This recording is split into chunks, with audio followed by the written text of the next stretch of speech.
우리가 하나님 앞에 감사하는 삶. 하나님 앞에 우리가 어떻게 감사하고 어떻게 즐겁게 우리가 믿음의 생활을 할 수 있는가. 우리는 너무나 잘 알고 있습니다. 하나님 앞에 감사해야 되고 즐거워해야 되고 기뻐해야 됩니다. 근데 우리가 일상생활 속에서는 우리가 하나님 앞에 기뻐하고 감사하는 것보다는 우리는 좌절하고 낙심하고 원망하고 불평하고 있습니다.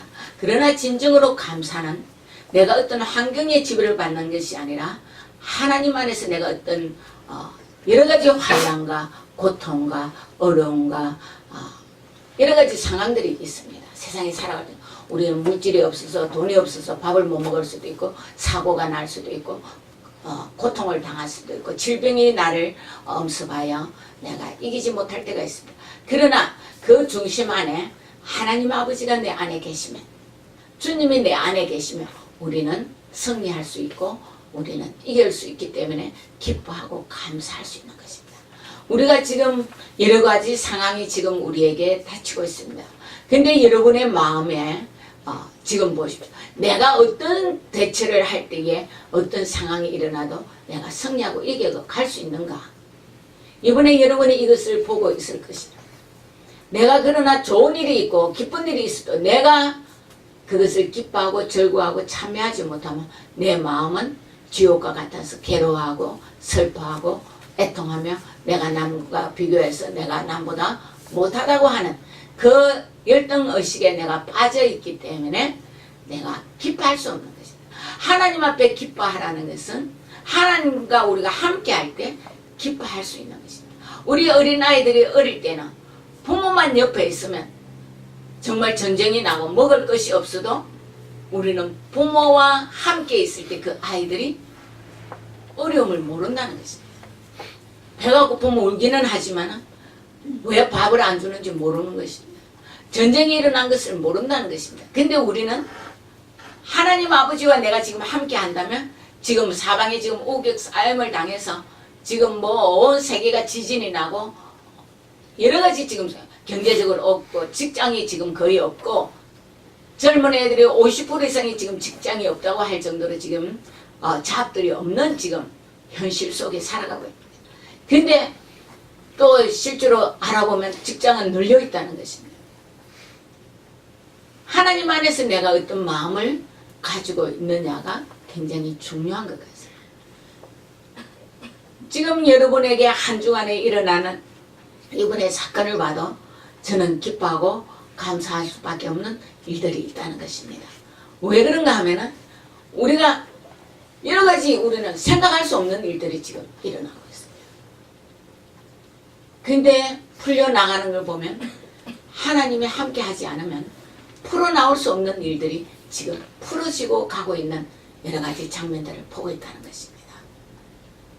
근데 이것을 우리는 하나님의 것으로 생각하지 않고 내가 막연히 어쩌다가 됐겠지, 어쩌다가 환경이 돼, 어쩌다가 내가 원하는 요구 조건이 이루어졌다고 한다면 그게 중심은 하나님 아버지가 주 그리스도가 없기 때문에 우리는 그 중심에 내가 들어가 있기 때문에 지금 어떤 상황이 오면 기뻐, 내가 원하는 조건이 해결되었을 때 기뻐하고 즐거워할 수 있지만 하룻밤만 지나고 나면 그것은 또 내가 다른 요구 조건을 원하기 때문에 기뻐할 수 없는, 정말로 좋아하는 일이 없다는 것이죠.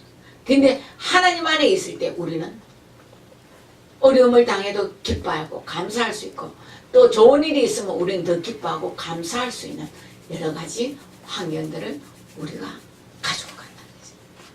근데 내가 마음에 하나님을 품고 하나님과 함께 하기를 원하지 않으면 정말 하나님 안에서 우리는 기뻐하는 삶을 살 수 없는 것을 보고 있다는 거죠. 근데 내 이웃이 기뻐해도 내 마음이 슬프면 우리는 저 사람이 왜 기뻐할까? 저 사람이 왜 좋아할까? 나는 슬픈데. 그런데 그 이웃이 자기만 기쁘다고 내 슬픔을 인정하지 안 한다고 우리는 그 자리에서 옆에 사람한테 원망할 수밖에 없는 우리는 내 마음이라는 거죠. 근데 내가 좀 내 슬픔을 내려놓고 옆에 기뻐하는 자를 같이 기뻐해 줄 때 함께 기뻐할 수 있는 일이 있고 또 내가 슬퍼할 때 기쁜 자도 그것을 한 번 내려놓고 옆에 슬퍼하는 자를 마음을 위로하고 함께 하다 보면 우리 같이 또 기뻐해 줄 수 있고 괴로움도 함께 나눌 수 있는데, 우리는 내 감정만 가지고 소유하고 간다면 이웃을 사랑하라 하는 하나님의 말씀에 우리는 부합된 삶을 살아가지 않는다. 하나님과 함께 가는 삶은 우리의 초점이 하나님한테 맞추어질 때 모든 것이 협력하여 선을 이루는 그 하나님의 말씀 안에서 우리가 함께 동행해 갈 수 있다. 우리가 하나님과 함께 동행하는 그 삶 자체는 인간적으로 말하면 우리가 별거 아니라고 생각합니다. 하나님은 그 별거 아닌 것 속에 우리와 함께. 근데 그것이 별거 아닌 것이 아니라 제일 소중한 것이죠. 왜? 제일 기본된 목적이 하나님 안에서 사. 십계명의 제일 첫 계명이 나 외에는 다른 신을 두지 말라. 이게 누구를 말하는? 아무도 나 머리 위에, 너희들 머리 위에 나 외에는 갖다 놓지 말라. 나와 너희와 함께 하자.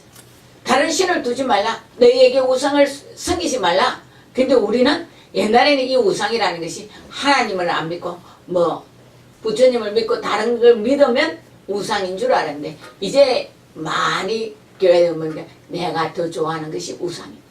그 하나님 외에는 내 앞에 다른 것을 안 두면 우리는 하나님 안에서 기쁨으로 살아갈 수 있는데, 우리는 하나님 안에 산다고 하는데 내가 우상을 너무 많이 지고 있다.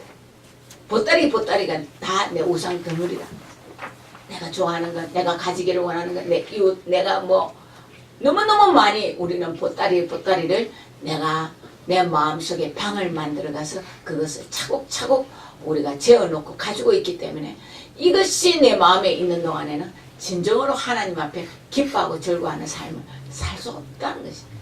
그래서 여러분 자체가 정말 하나님 앞에서 기뻐하기를 살기를 원한다면 여러분의 어떤 상황이 올지라도 정말 우리가 이해할 수 없는 일들이 내 앞에 벌어진다 할지라도 우리는 기뻐하고 감사할 수 있는 하나님의 은혜 안에서 사는 삶이 있다는 것입니다. 정말로 어제 저녁에도 제가 나중에 연락 받았지만 저는 그 연락을 받을 때 감사하다. 사건이 더 이상 나지 않았고 여러분의 총에 맞아 죽지 않았고 안 그러면 다른 사고가 일어나지 않은 너무나 감사한 일을 저는 했는데, 여러분이 잘못 들으면 목사님이 내가 힘든데도 목사님은 혼자 좋아하고 즐겼다고 표현할 수 있습니다. 저는 그 의미를 말하는 거예요. 정말로 더 큰 일이 일어나지 않았다. 그러나 다른 사람보다는 그 사람이 감당할 수 있으니 그 사람한테 갔다고 저는 생각하고 굉장히 기쁜 마음으로 어젯밤에는 실제로는 너무 편하게 잤다는 거죠. 좀 죄송합니다. 왜?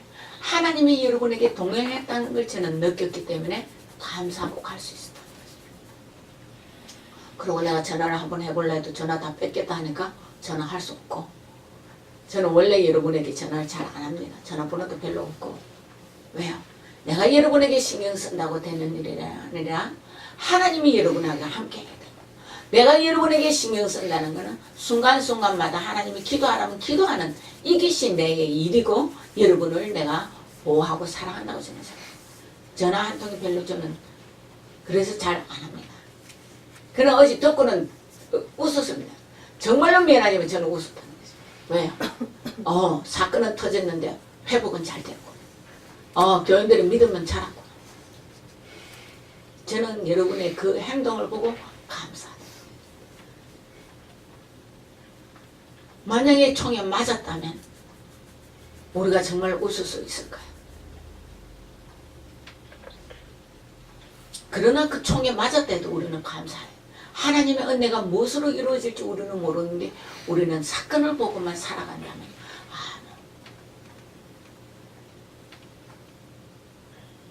그래서 목사님과 둘이서 좋은 일이다.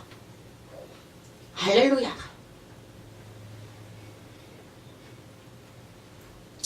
하나님이 여러분과 동행하는 것을 볼 때 제일 감사합니다. 지금도 교회 오다가 누가 지금 자동차 사고 났다. 교회 오는데 하나님이 자동차 사고를 난 것을 그래도 막아 생명이 문제가 없이 교회 올 수 있는 이걸 허락한 하나님이 감사하다고 생각해요. 천사를 보내서 막았다고 생각해요. 여러분은 뭘 갖고 감사하는지 모르겠습니다. 그래서 하나님이 우리와 지금 함께 가기로, 지금 우리 공동체가 함께 어떤 일을, 앞에 무슨 일인지는 지금 모릅니다. 실제로 하나님이 나와 한 발 한 발 가졌기 때문에, 저도 목사님도 무슨 일로 지금 가자 하는지 실제로 모르고 갑니다. 순종이 최고랍니다. 하나님 오늘 한 발 가자면 여러분 한 발만 가면 되는데, 우리는 저 앞을 내다보고 하나님 우리를 어떻게 쓸까요? 그거 알고 만약에 여러분이 교만한다면 그 길을 못 간다면 어떻게 쓰는지 모릅니다. 제가 조금 전에 여러분에게 기도를 했지만 그 기도가 왜 나온지 저는 모릅니다. 그러나 우리가 지금 다음 단계로 들어갔다는 것은 제가 확실합니다. 이제 여러분이 발을 띄어서 새로운 발걸음을 시작했다는 거죠. 이것을 여러분이 또 놓치면 우리는 또 이스라엘 백성과 같이 광야에서 헤매야 됩니다. 우리가 지금 광야에서 헤맬 일은 아니고 가나안에 들어가서 새로운 일을 시작하는 이 일에 여러분이 함께 해주시기를 부탁을 드립니다. 기도합시다.